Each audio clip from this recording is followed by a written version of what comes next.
ક્યાર સુધી તું આ દીવાને બચાવી રાખીશ ગંગા? જ્યાં સુધી મારા શ્વાસ ચાલે છે. તારા શ્વાસ તો ચાલતા જ રહેશે. પ્રતાપસિંહ સાથે લગ્ન કરવાના છે તારે. આજો એમના નામના ચૂડલા મારા હાથમાં છે અને મારા લગ્ન તો થઈ ગયા છે એમની સાથે, દીવાની સાક્ષી. આ દીવાને ફૂંક મારવાનો દિવસ પણ જલ્દી જ આવશે, કારણ કે કહર સંગ અને હું જલ્દી જ લગ્ન કરીને એક થઈ જઈશું. પછી તું શું કરીશ ગંગા? શું એમની પાસે પણ આવો જ દીવો છે જે હજુ પ્રગટેલો હોય? હા, તને કેવી રીતે ખબર? એ અમારા બંનેના હૃદયમાં થયેલો ભક્તિનો પ્રકાશ છે. તો ભૌતિક દીવાને ફૂંક મારી શકે, ખોલવી શકે, પણ અમારા હૃદયના પ્રકાશનું શું કરીશ?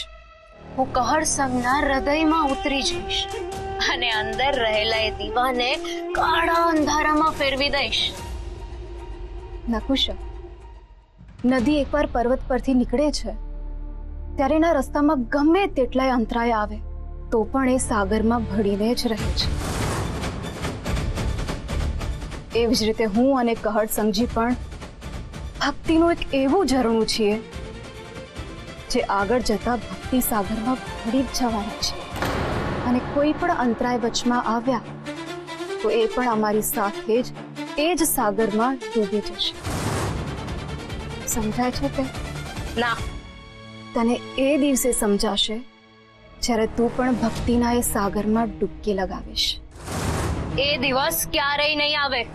કહર સંગ મારો થઈને જ રહેશે. એ હવે પોતાના પણ નથી રહ્યા, તારા શું થશે? એટલે તું કહેવા શું માંગે છે? કહર સંગજી હવે કોઈ એકના નથી રહ્યા. એ તો હવે દરેક એવા મનુષ્યની આશા બની ગયા છે જે ઈશ્વરને માને છે અને જે કોઈ પોતાના સાચા હૃદયથી કોઈની શોધ કરે એ મળીને જ રહે છે.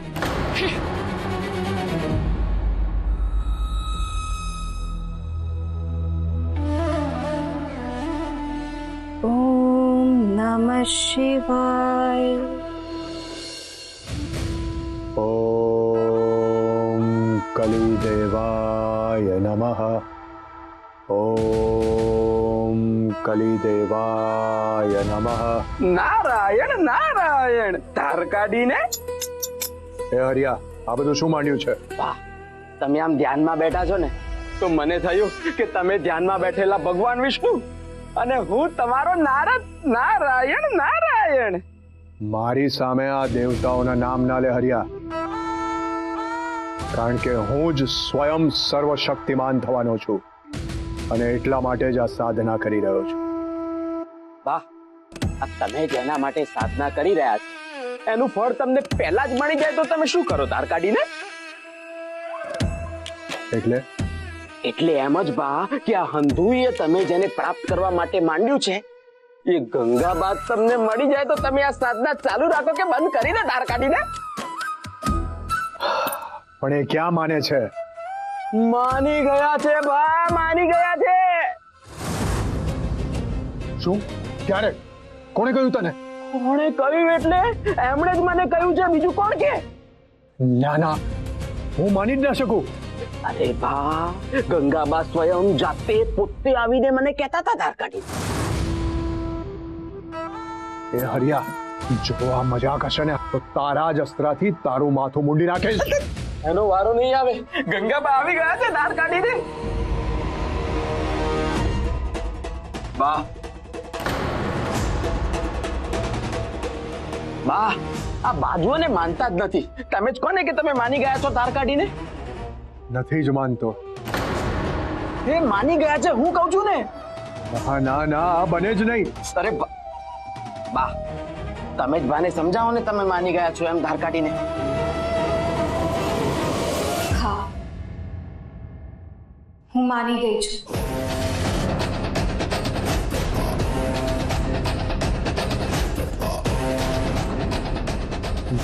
ના ના ના, આ સપનું છે હરિયા. હા. હરિયા, મને ચિમટો ભરતો. ભલે.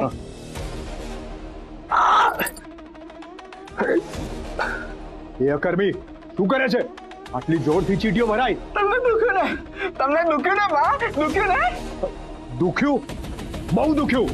બા, તો આ સપનું નથી, હકીકત છે ધાર કાઢીને. હકીકત છે. ગંગા, શું સાચે જ તમે મારી સાથે લગ્ન કરવા તૈયાર છો?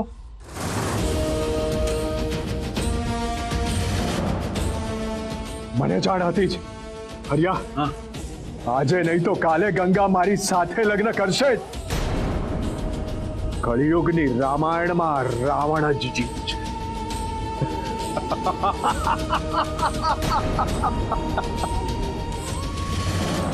ગાઢ સંગ તારી હાર થઈ ગઈ છે. તમને આજે વધુ આનંદ કઈ વાતનો થાય છે?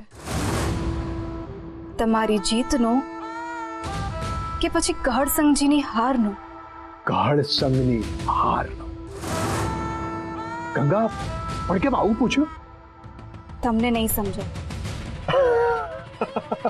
મારે કઈ જ સમજવું નથી. હરિયા, ડોલ શરણાઈ વગડાવો, આખી કલંકાને સોનેથી મનાવો.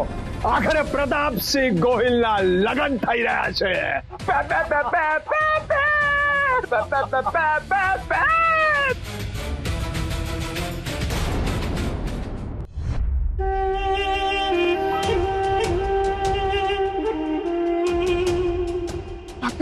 આ વખતે નકુશા વધારે શીશી લઈ આવે છે. ક્યાંથી આવે છે, કેવી રીતે જાય છે, એ જ નથી સમજાતું. એમ તો કેવી રીતે શોધીશું ગંગાને? આટલું જોખમ લઈને શીશી તોડી આપણે અહીં સુધી આવ્યા, પણ હવે એવું લાગે છે કે પાછા બધા રસ્તા બંધ થઈ ગયા છે. શું કરીશું? ગંગાબેનને કેવી રીતે પાછા લાવીશું? એનો જવાબ તો મારી પાસે પણ નથી. એવું લાગે છે કે હું હિંમત હારવા લાગ્યો છું. ના બાપુ, એવું ના બોલો. તો શું બોલું, શું કરું, એ જ નથી સમજાતું મને. અલખ નિરંજન,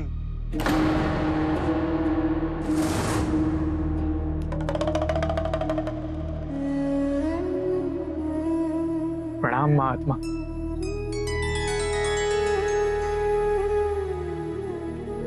રામાયણમાં લંકા સુધી પહોંચવા માટે સામે મુશ્કેલીઓનો સમુદ્ર હતો. ત્યારે કોઈને નહોતું સમજાતું કે શું કરવું. પણ ત્યારે પ્રભુ રામે શું કર્યું હતું જાણો છો? હા હા, મને ખબર છે. પ્રભુ શ્રી રામે શિવલિંગની પૂજા કરી હતી અને રુદ્રાભિષેક કર્યો હતો.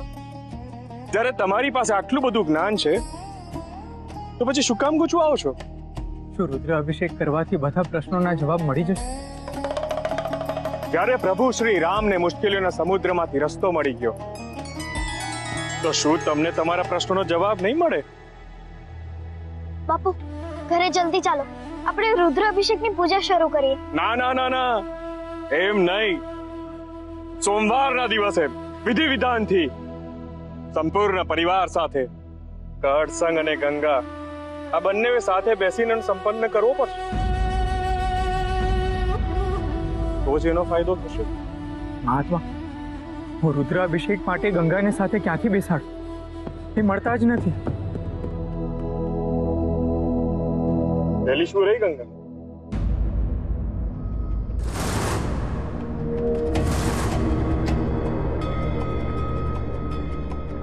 કેમ ટીકડ કરો છો બાબુ?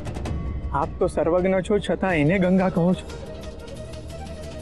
એ માયાવી સ્ત્રી છે જેણે ગંગાને એવી જગ્યાએ છુપાવી છે જ્યાંથી અમે શોધી જ નથી શકતા.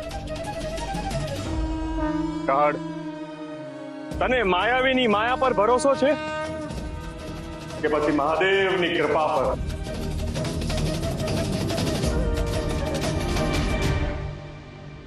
મહાદેવની કૃપા. બસ તો પછી બોલો શિવ શંભુ, કરો રુદ્રાભિષેકની તૈયારી. મુશ્કેલીઓનો સમુદ્ર જાતે જ રસ્તો આપે. અલખ નિરંજન. ઓમ નમઃ શિવાય. ઓમ નમઃ શિવાય.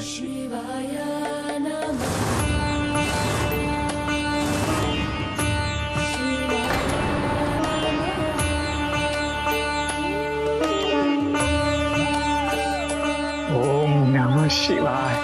ઓમ નમઃ શિવાય.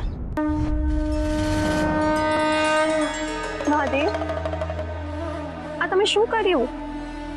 તમે કહર સંઘને રુદ્રાભિષેકમાં બેસવાનું કહ્યું અને એમ પણ કહ્યું કે પત્ની સાથે જ બેસીને કરે. હા સતી, એમાં જ એમની ભલાઈ છે. પણ ગંગા છે જ ક્યાં કે તે આ રુદ્રાભિષેકમાં બેસે? શું એકલો કહર સંઘ ના બેસી શકે?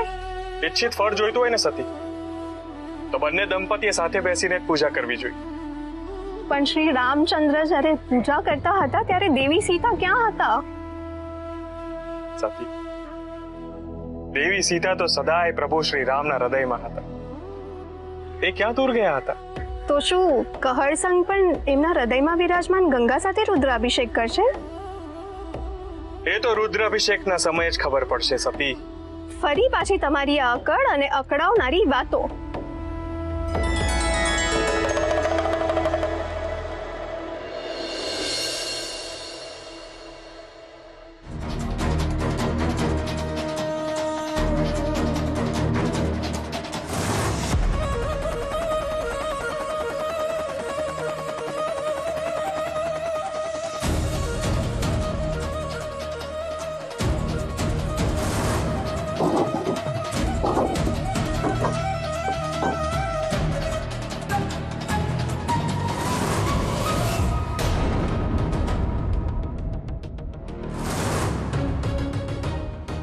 શું શોધે છે પાનકી?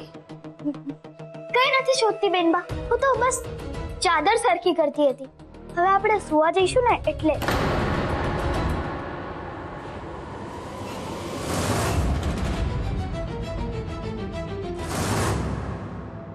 આપણે? હા, કેમ? હું તો તમારી સાથે જ સૂવું છું ને. પાનકી, શું છે ને કે આજે મને તાવ છે અને જો તું મારી સાથે સૂઈશ ને તો તને પણ ચેપ લાગી જશે ને, એટલે આજે તું ભક્તુબા સાથે સૂઈ જા. હા ને? તાવ? હું વેદરાજને બોલાવું? ના ના, મારી પાસે ઔષધિ છે ને. ક્યાં છે ઔષધિ? એ હું પી ગઈ. બીજી પણ તો હશે ને? શું? એટલે બેનબા, તમે આરામ કરો. રાતે તાવ આવે તો મને બોલાવજો. હા પાનકી, બોલાવી લેશ. હા ને? જા હવે તું.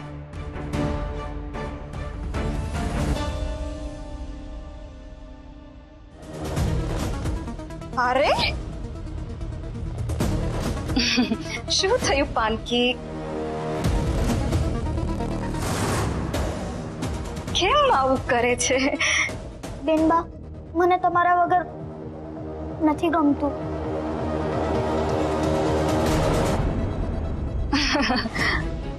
સારું, તું જા હવે. જા. જઉં છું બેનબા. હા.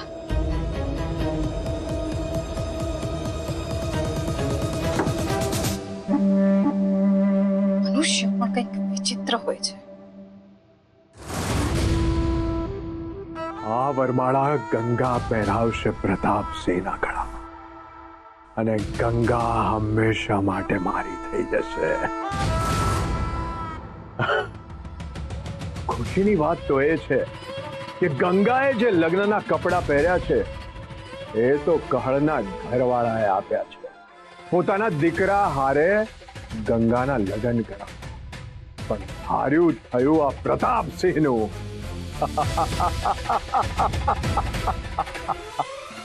લગનનું જોડું કહળનું આપેલ, પણ લગન થશે મારા. હું તો એ ઘડીની રાહ જોઉં છું કે મારી પરણેતર ગંગાને લઈને હું કળભા કાકાના ઘરે જઈશ અને હું કહીશ કે તમે જેને ગંગા વહુ કહો છો એ તો એક માયાવી સ્ત્રી છે. અસલી ગંગા તો આ છે જે મારી પરણેતર બનીને આવી છે. મને તો એ વિચારીને હસવું આવે છે કે કાકા માસી અને કહળ પર શું વીતશે.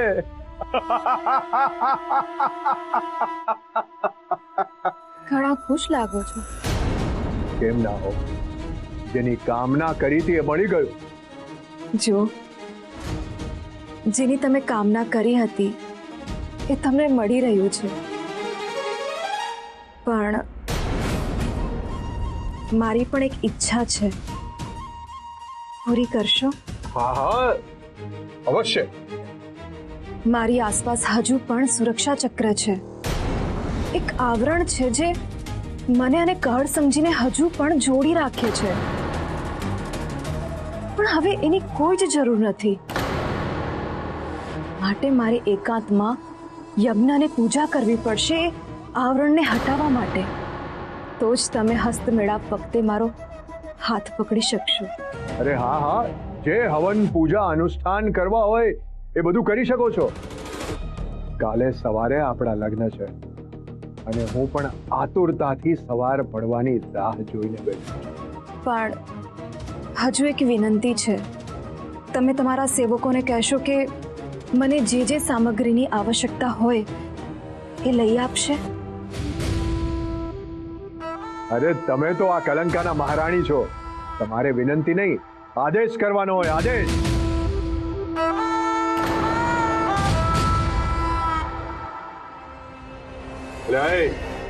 ગંગાબા કલંકાના મહારાણી છે, એમનો આદેશ એ મારો આદેશ માનજો.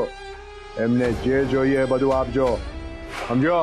ભલે બા, ગંગાબાને જે જોઈશે એ મળી જશે. હું માયાવીના આશીર્વાદ લઈ લઉં. બોલો બા, હું શું મદદ કરી શકું? તમે લાવી આપશો.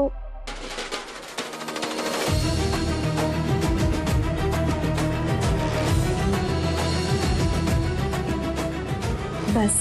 ભલે બા.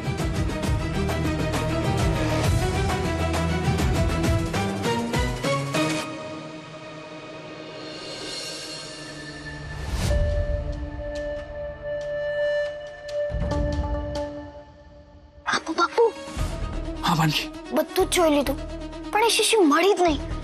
ખબર નહીં ક્યાં છુપાવી છે. એને ખબર તો નહીં પડી હોય ને કે આપણે એના પર નજર રાખીને બેઠા છે. બાપુ, હું ગાદલા ગોધડાની નીચે શોધતી હતી, અચાનક એ આવી અને મને પકડી પાડી. પછી શું થયું? એને તને કઈ કર્યું તો નથી ને? અરે બાપુ, તમે શાંત થઈ જાઓ. હું ત્યાં ડરી રહી અને તમે આટલા ડરો છો બાપુ? એ માયાવી સ્ત્રી શું કરી શકે છે આપણને ખબર નથી, માટે ચિંતા તો થાય જ ને. મને તો મારા ગંગાબેનની ચિંતા થાય છે. આપણે હવે એમને શોધીશું કેવી રીતે? રુદ્રાભિષેક ગિરનારી બાબાએ કહ્યું હતું. પણ તમે એ ભૂલશો નહીં, એમણે કહ્યું હતું કે તમારે અને ગંગાબેનબાએ એ પૂજામાં સાથે બેસવાનું છે. તો પછી એમને ક્યાંથી લાવીશું? એ જ વિચારીને મારું મગજ થાકી ગયું છે. પછી મને ગિરનારી બાબાની વાત યાદ આવી કે જ્યારે કોઈ રસ્તો ના દેખાય ત્યારે બધું મહાદેવને સોંપી દેવાનું. એ જ જાણે બધું. હા બાપુ, મને મારા ગંગાબેનબાઈ કીધેલું, જ્યાં બધા રસ્તા બંધ હોય ત્યારે એક જ આશરો હોય, મહાદેવનો. કારણ કે જ્યાં શંભુ હોય છે ત્યાં બધું સંભવ હોય છે.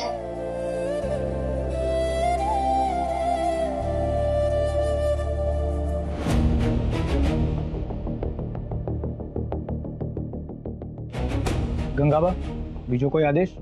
ના ના, આભાર તમારો. તમે હવે જાઓ, મારે પૂજાના મંત્રો તૈયાર કરવા છે. ભલે ગંગાબા.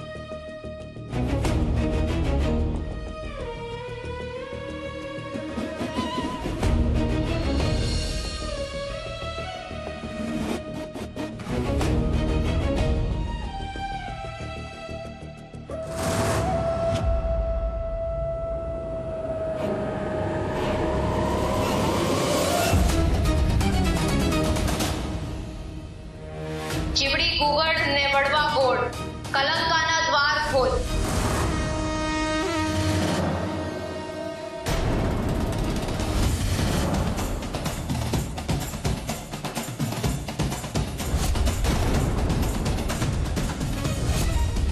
ગંગાબા, તમારો સામાન આવી ગયો છે. મારા કક્ષમાં મૂકી આપશો? ભલે બા.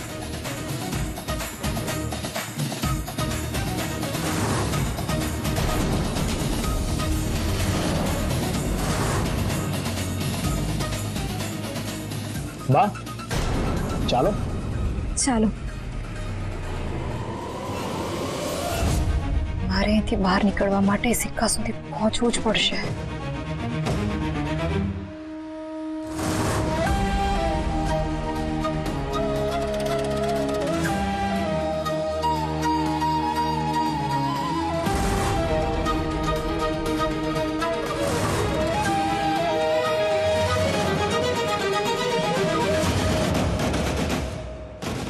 આ માયાવી લોકથી બહાર નીકળવાની ચાવી તો મળી ગઈ. બસ હવે એક સારો મોકો મળે એટલી વાર.